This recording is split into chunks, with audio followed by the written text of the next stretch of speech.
नमो नमो बहुवारही सकल सुख जन भो गुरुमूर्ति गति चंद्रमा सेवक नयन चकोर पलक पलक निरखत रहो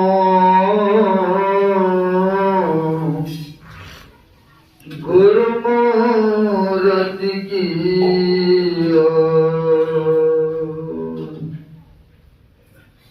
प्रातः स्मरणीय श्री भूषित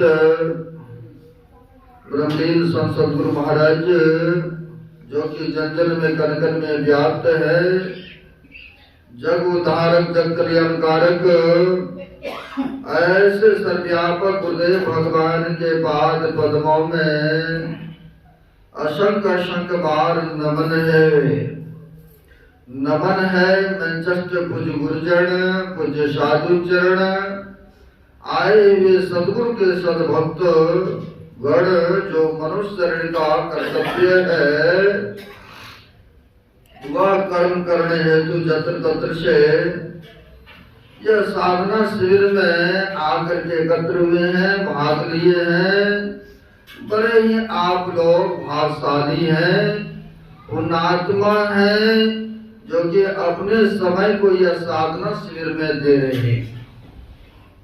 और अभी प्रवचन के कड़ी में गुरु महाराज के वाणी को सुन रहे थे, मन को बस करने की बातें।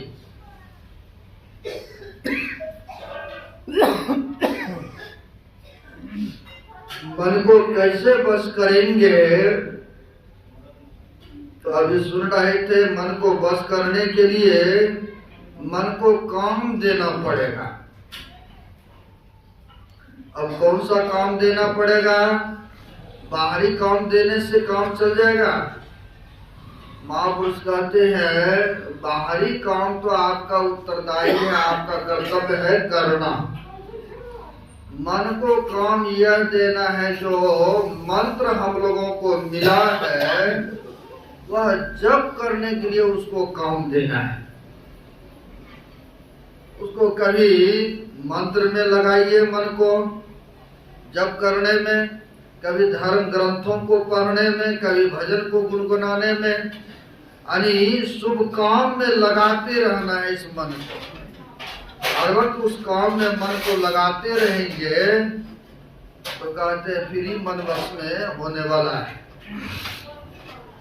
अन्यथा यह तो मन इतना बलवान है लेकिन बस में भी तो मन को मनुष्य करता है। कहा है सब काबू को होत है तन मन पसरा जाए, बिरला कोई एक है उल्टा माही समाए। सब किसी को ऐसा होता है मन भागता रहता है। बैठते हैं जप करने, बैठते हैं ध्यान में, मन जो है तरह तरह के बातें सोचते रहते हैं। गुरु महाराज ने पदावली में लिखने की कृपा किए हैं, कहते हैं जहाँ जहाँ मन भाग जाए ताही ताही से तृक्षण फेर फेर ले आए, लाए धाय में आपन ऐसे ही करी प्रतिहार धारण धरण करके अरे हारे में ही और आगे बढ़िए चढ़िए धड़धड़ाइए।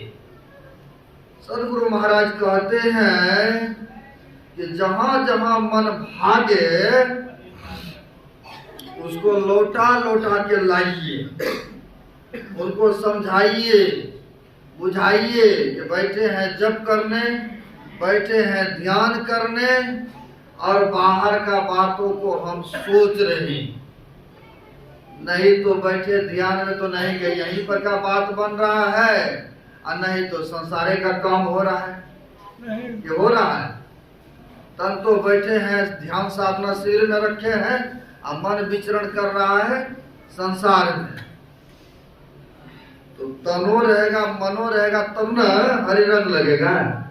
इसलिए कहा है गोस्वामी जी महाराज ने, मन तो रमे संसार में, तन साधुन के संग, तुलसी याही वियोग ते, नहीं लागा हरि रंग। कहते हैं अगर हरि का रंग लगाना चाहते हैं, कुछ पाना चाहते हैं, वह आनंद को, वह सुख को, वह परमात्मा की विभूति को देखना चाहते हैं, तो कहते हैं मन को भी लाइए यहाँ, लौटा लौटा के लाए धाय में आपन। यानी मन को समझाना है, बुझाना है, लौटा लौटा के लगाना।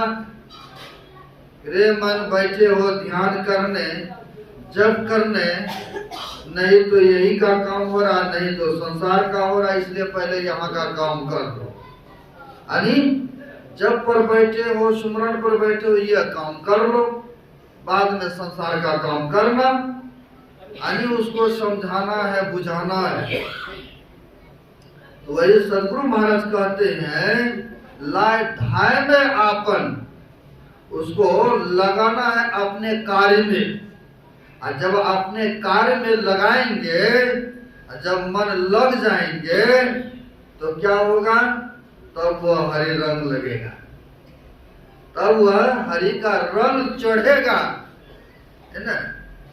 लेकिन मन है बड़ा यह शैतान, एक जन्म का कौन करे। ये जन्मों जन्मों से पुरखंड करते हुए आए, जन्मों जन्मों से विचरण करते हुए संसार में आए,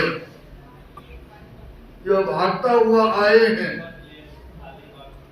लेकिन देखते हैं उदाहरण में भी गुरु महाराज की वाणी को सुन रहे थे, हाथी कितना बड़ा विशाल होता है शरीर, लेकिन उसको भी बस करने के लिए मात्र छोटी से अंकुश होता है, बस में कर लेता है कि नहीं। कहता है उठो तो उठता है, कहता है बैठो तो बैठता है। आखिर मनुष्य ने बस किया इतना बड़ा विशाल हाथी को। अगर कहीं हाथी अपना पैर एक बार मनुष्य के ऊपर रख दे, हम कहते जीवित भी नहीं रहेंगे। लेकिन ऐसे विशाल को, हाथी को भी मनुष्य कैप्चर करके रखते हैं, बस में करके रखते हैं। ठीक उसी प्रकार से मन को भी बस करना मनुष्य के ही कार्य है, मनुष्य ही कर सकता है। तो इसके लिए मन को मंत्र में लगा देना है, जब करने में लगा देना है। जो मंत्र मिला है, दीक्षा लिए हैं, उसमें लगा देना है मन को। मन को कहना है रे मन जप करो, लेकिन कह तो रहे कि जप करो, लेकिन यहाँ वहां भाग जाता है। तो वही सदगुरु महाराज कहते हैं, लाए धाय में आपन, ऐसे ही प्रतिहार धारण धरण करके, अरे हारे में ही और आगे बढ़िए चलिए धरधराए। कहते हैं प्रतिहार करते करते, यानी मन को रोकते रोकते, समेटते समेटते, तो क्या होगा? प्रतिहार के बाद धारणा बन जाएगी, यानी धारणा टिकाव हो जाएंगे। जब मन अस्थिर हो जाएंगे, तब देखिए आगे का काम होना स्वतः आपको प्रारंभ हो जाएंगे। तो आगे क्या होंगे? सदगुरु महाराज कहते हैं, पहले तो मानस जप कीजिए, मानस ध्यान कीजिए, फिर आगे का काम क्या करना है? तो दृष्टि योग की क्रिया करना है। दृष्टि को जोड़ते हैं, लेकिन यह कांपते रहते हैं, अस्थिर नहीं होता है। तो सदगुरु महाराज ने कहा है, दृष्टि योग अभ्यास अति ही करत कांपनी सहज ही छूटे, पोट होवे सुरत तिल दरवाजा टूटे नजर की जोर से, अरे हारे में ही लगे टकटकी खूब जोर बर जोर से। अरे सदगुरु महाराज कहते हैं कि जब दृष्टि योग की क्रिया करते हैं, तो हम लोगों का दृष्टि अस्थिर नहीं रहती है, यह कांपता रहता है, हिलता डुलता है, संकल्प तर्क वितर्क होता रहता है। लेकिन इसको करना है, करते रहेंगे तो दृष्टि जो अस्थिर हो जाएंगे। और जैसे दृष्टि के धार अस्थिर होगा, ये जो देखते हैं ना अंधकार है, हम आप आंख को बंद करते हैं तो क्या देखते हैं? अंधकार ही देखते हैं। शरीर को महापुरुषों ने दो भागों में बांटा है। आंख से नीचे नीचे पिंड भाग है, आंख से नीचे नीचे भाग पिंड भाग इसको कहते हैं। आंख से ऊपर ऊपर ब्रह्मांड भाग कहते हैं। या नीचे नीचे तो स्वतः हम लोगों का जो बैठक अभी जागृत अवस्था नेत्र में है, यह तीन अवस्था को प्राप्त करते रहते हैं। नित्य प्रति तीन अवस्था को प्राप्त करते रहते हैं। तो गोस्वामी तुलसीदास जी महाराज ने कहने की कृपा किए हैं, तीन अवस्था तजो भजो भगवंत, मन क्रम वचन व्यापक व्याप अनंत। वो स्वामी जी महाराज कहते हैं तीन अवस्था को तजो और तब देखो भजन करो। तीन अवस्था कौन कौन है? अभी जगे हुए तो इसको जागृत अवस्था कहते हैं। जीव का बैठक दोनों नेत्र के बीच में है जागृत में। वही जब स्वप्न जगत में जाते हैं तो जीव का बैठक कंठ चक्र में होता है। इससे भी जब नीचे जाते हैं गहरी नींद में तो उसे सुसुप्ति अवस्था कहते हैं। और उससे जब तीन अवस्था में तो नित्य प्रति आना जाना होता है। जब विशेष साधन के द्वारा जब गुरु के मंत्र लेकर के जब दोनों दृष्टि धार को जोड़ के जब पीठ से ब्रह्मांड में जाते हैं तो यही कहते हैं आंख से ऊपर उठ जाना, यानी ब्रह्मांड में चला जाना। और जब ब्रह्मांड में चले गए, अंधकार से प्रकाश में चले गए, तो बैठे बैठे संसार के सब दृश्य तमाशा को देखते।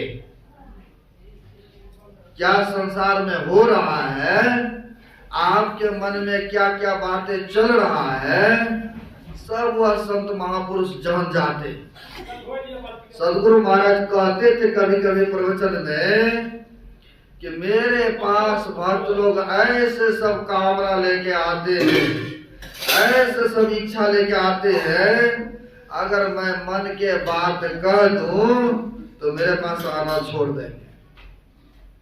तरह तरह की इच्छा होती है ना मन में, तरह तरह का भाव उत्पन्न होता है। यानी संत महापुरुष जो होते हैं वह मन के बातों को जानने वाले होते हैं, है ना, मन के बात को जान जाते हैं। अब कहेंगे कौन कौन जाने हैं? सदगुरु महाराज के पास चलते हैं, सदगुरु महाराज के पास चलते हैं जिनके हम लोग अनुयायी हैं, शिष्य हैं।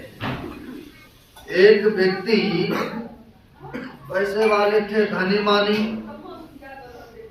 पैसे वाले थे, तो उनको हुआ अपने सुरक्षा के लिए हमें लाइसेंसी एक बंदूक रखना चाहिए, है ना। बहुत रखते हैं।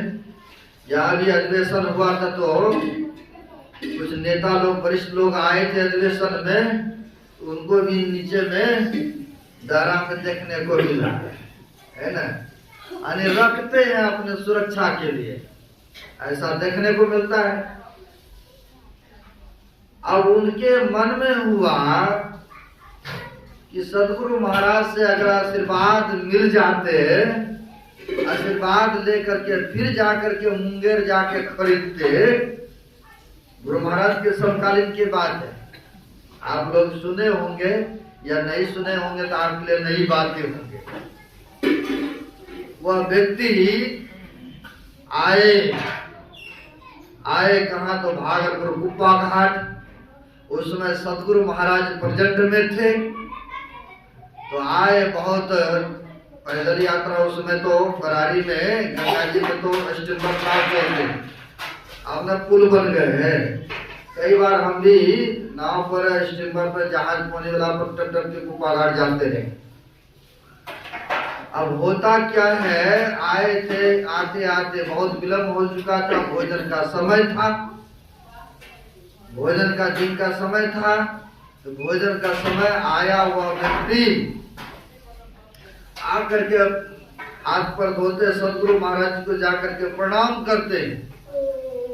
सोचा सदगुरु महाराज से आशीर्वाद ले लूं, लेकिन सदगुरु महाराज से यह कहते कि गुरुदेव हम आपके पास आए आशीर्वाद लेंगे, तो गुरु महाराज ने पहले कह दिए कि भोजन का टाइम है, तो जाइए चौका में भोजन कराइए। भोजन का समय है, भोजन कराइए। यहाँ भी समय समय पर भोजन होता है, समय समय पर घड़ी घंट बजते हैं। 2:45 बजे घड़ी घंट बज जाएंगे अमृत वेला में, 3 बजे सब बैठते हैं एक जगह, तो समय समय का महत्व है। अब वहां पर सदगुरु महाराज ने कह दिया कि जाइए चौका में आप भोजन कराइए, भोजन का समय।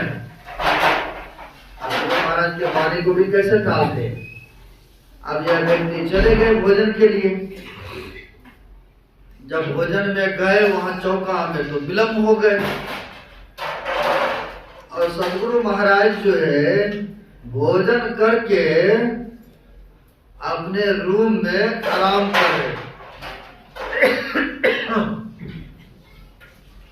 आराम कर रहे थे, अंदर से चिट्ठी लगा हुआ था। आराम कर रहे थे, जब तक भोजन करके आए तो ये व्यक्ति देखते हैं कि सदगुरु महाराज को जो बात कहने के लिए आए थे, आशीर्वाद लेने के लिए, अब तो सदगुरु महाराज तो चले गए आराम करने। अब क्या करूं, आशीर्वाद तो मिला नहीं। मन में अब चलता है ना, आदि जिस काम के लिए आते हैं वो काम अगर नहीं हो तो मन में तो चलता रहता है, उड़ता रहता है, तर्क वितर्क होता रहता है। या कोई बात बाबागण को कहने के लिए आए और वो बात नहीं कह सके तो मन में उड़ता रहता है कि ये बात कहने के लिए आए थे, नहीं कह पाए, कहना चाहिए था। अब वह सत्संगी थे, अच्छा पैसे वाला व्यक्ति थे। अब वह जो है मन में तर्क वितर्क संकल्प विकल्प कर रहे, अब क्या होगा, आशीर्वाद तो मिला नहीं, अब क्या करें। सोचे कि अगर रुकते हैं तो फिर ट्रेन निकल जाएंगे, मुंगेर जाना है, दूर है, लेकिन करे तो क्या करे, आशीर्वाद भी नहीं मिला हमें। आशीर्वाद लेके जाते खरीदने के लिए तो बढ़िया रहता। जिनको जो मानते हैं उनको आगे रख के ही काम करते हैं और होना भी चाहिए। वह व्यक्ति मने मन सोच रहे थे क्या हो गया, अब तो आशीर्वाद नहीं मिला। खिड़की था, खिड़की से सोचते हैं कि प्रणाम नमस्कार कर लेते हैं, नमस्कार करके फिर चले जाएंगे, क्या करेंगे, विलंब हो रहा है। तो वह व्यक्ति खिड़की से झांक करके देखते हैं। जैसे खिड़की से झांक करके देखते हैं, सदगुरु महाराज को अंतर्यामी थे, सोए सोए कहते हैं फलाना बाबू है, आपको बंदूक खरीदने से कौन मना करते, जाइए खरीद लीजिए। जाइए खरीद लीजिए, आपको कौन मना करता, हमारा आशीर्वाद। अब देखिए सदगुरु महाराज अंतर्यामी महापुरुष थे, अंतःकरण के वह दृष्टि खुले हुए थे, तब न जान के सबके बाद क्या भक्त लोग चाह रहा है, क्या सोच रहा है। तो जो अंधकार से प्रकाश में चले जाते हैं, जो पीन से बरमान में चले जाते हैं, तो कहते हैं वह संसार के दृश्यों तमाशों को देखते है ना। लेकिन मन को कैसे बस करेंगे, कैसे मन को ऊपर उठाएंगे, तो कहते हैं पहले इसको लगाना पड़ता है, संघर्ष करना पड़ता है, संघर्ष करना पड़ता है। जैसे आप लोग इतने सारे संख्या में आकर के हॉल में बैठे, आखिर संघर्ष किए हैं, यात्रा किए हैं, मन बनाए हैं, वहां से चले हैं, तब न यहाँ तक पहुंचे हैं, तब न यहाँ तक पहुंचे हैं। ठीक उसी प्रकार से यह मन को शुरू में लगाना पड़ता है, संघर्ष करना पड़ता है।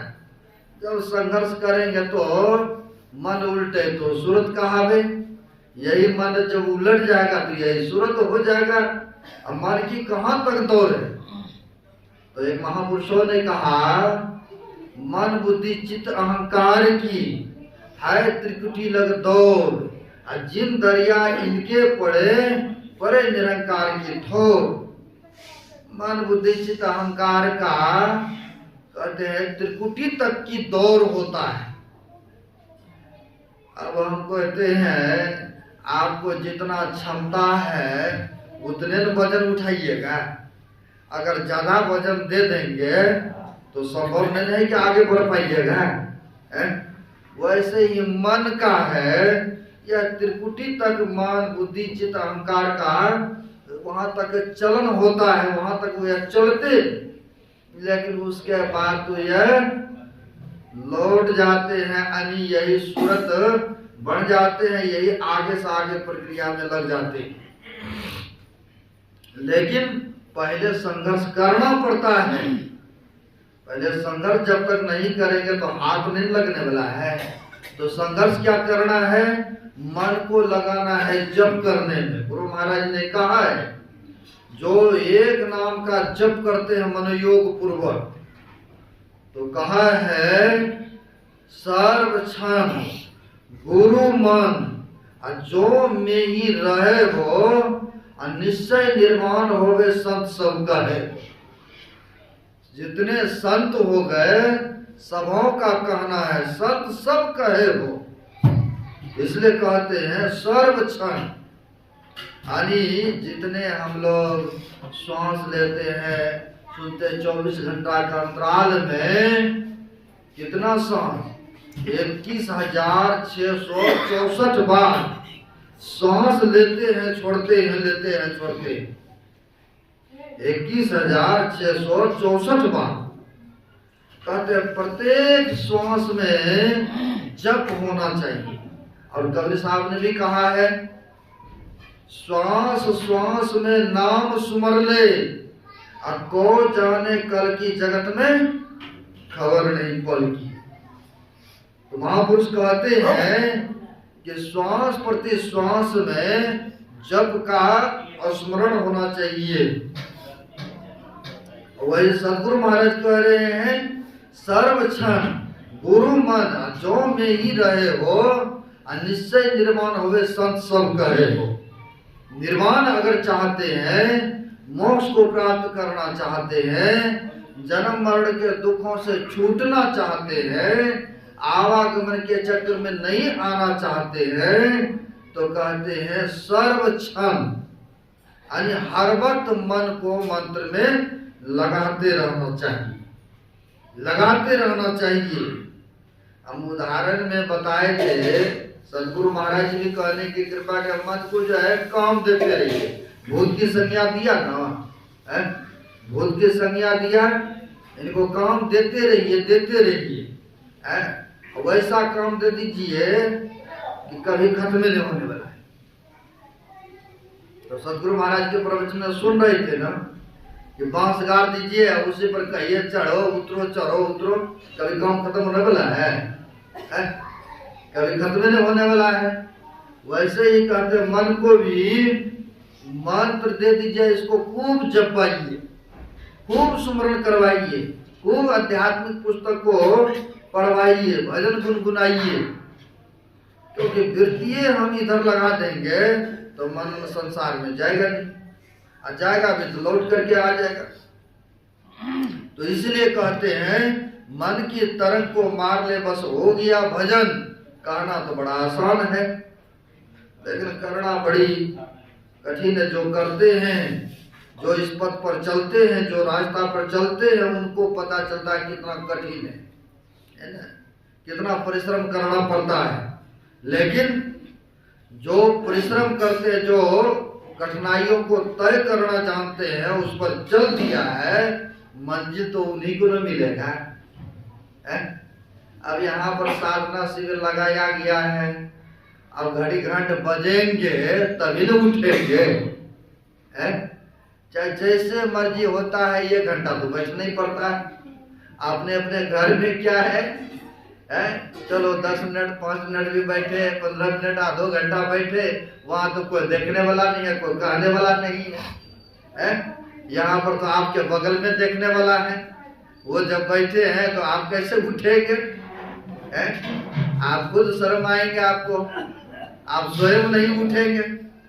अरे जैसे बनता है वैसे आप करते रहते हैं, आप बैठे रहते हैं, है ना। इसलिए यह साधना शिविर लगाया गया है, क्योंकि यहाँ पर बैठेंगे जो कमजोर लोग भी है, जो नहीं बैठ पाते हैं, जो घंटा नहीं बैठ पाते हैं अपने घरों में, वो भी व्यक्ति यहाँ आएंगे तो बैठेंगे, वो भी यहाँ ध्यान में बैठेंगे, उनका भी अभ्यास बनेगा। इसलिए यह लगाया गया है साधना शिविर, क्योंकि उनका भी ध्यान में मन लगे, उनका भी मन लगे, और दूसरे का नैसर्गिक का आभा भी लगता है। कहा है ना, जैसा करोगे संग वैसा लगेगा रंग। यहाँ पर तो ध्यान पूजा करने वाला व्यक्ति है, आए हैं, अब उनका संग करेंगे तो धीरे धीरे रंग तो लगने नहीं करेगा, रंग तो लगना ही लगना है। सानिध्य किए हैं, बैठे उनके समक्ष में, तो यहाँ पर तो घंटा घंटा ध्यान होता है, समय समय पर सत्संग होता है, समय समय पर भोजन होता है। जो इसमें भाग लिए हैं अपने को मजबूती बना रहे है ना। मनुष्य शरीर का तो यही लक्ष्य है। अगर थोड़ा भी कमाई कर रहे हैं, कितने भक्त लोग आए ध्यान में, 2 दिन 4 दिन रहे, चलते बने, आज तो 7वां दिन संपन्न होने को जा रहा है, अब बच गया है 8 दिन, है ना, 15 दिन का है। कितने भक्त आए, कितने चले गए, कितने आएंगे। लेकिन कहा एक घड़ी आधो घड़ी आधो में पुनियाद, और तुलसी संग साथ के हरे कोट अपराध। चाहे एक घड़ी आधो में पुनियाद, चाहे थोड़ो काल के लिए 2-4 दिन के लिए आए तो लिए भाग, कम से कम पूंजी तो पुण्य का हो गए न इकट्ठा है। जो कमाई किए ये कभी विनाश नहीं होने वाला है ना। जो कमाई किए, जो ध्यान किए, जो स्मरण किए, यह खत्म होने वाला नहीं है। यह संग्रह होकर के कई गुना होकर के फलीभूत होता है। मीराबाई भी कहती है ना, पायो जी मैंने नाम रतन धन पायो, दिन दिन बढ़त सवायो, पायो जी मैंने नाम रतन धन पायो। खर्चन होवे चोरन लेवे, दिन दिन बढ़त सवायो, अब पायो जी मैंने नाम रतन धन पायो। यह बढ़ता ही जाता है। जो नाम रतन धन को पा लिए वह खर्च भी नहीं होता है। बाहर के रुपया पैसा तो खर्च भी हो जाते हैं, आपके बेटे पोते भी उसमें हिस्सेदार हो जाएंगे, ले लेंगे। लेकिन यह जो आप स्वयं ध्यान कर रहे हैं, जप कर रहे हैं, सुमरन पर बैठ रहे हैं, यह तो स्वतः आपको पूंजी इकट्ठा हो रहा है, यह तो आपको पर्याप्त हो रहा है। इसलिए कबीर साहब ने कहा है, कबीर सो धन संचिए जो आगे को हो, और शीश चढ़ाए गांठरी जात न देखा को। कहते हैं यह नाम की कमाई का पूंजी का धन संग्रह कर लो, यही तुम्हारे साथ में जाने वाला है, यही आगे चल करके तुम्हें पर्याप्त होगा। अन्यथा संसार के वस्तु तो संसारे में छोड़ के चले गए, और सबको जाना है, जाना सबको है, शरीर तक भी साथ नहीं जाता है, सबको जाना है। इसलिए कहते हैं धर्म के पूंजी को इकट्ठा करना चाहिए, नाम की कमाई करना चाहिए। मन को बस करने के लिए बस यही एक जरिया है, यही एक सत्संग ध्यान में मन को लगाते रहेंगे तो अवश्य ही मन यह बस में हो जाएंगे। इसी के लिए यह साधना शिविर लगाया गया है। आप लोग बड़े भाग्यशाली हैं जो कि आकर के इसमें भाग लिए हैं, बड़े पुण्य का काम किए हैं। सदगुरु महाराज जी का विशेष कृपा है। अब आगे नहीं बढ़ेंगे, कहने सुनाने के लिए तो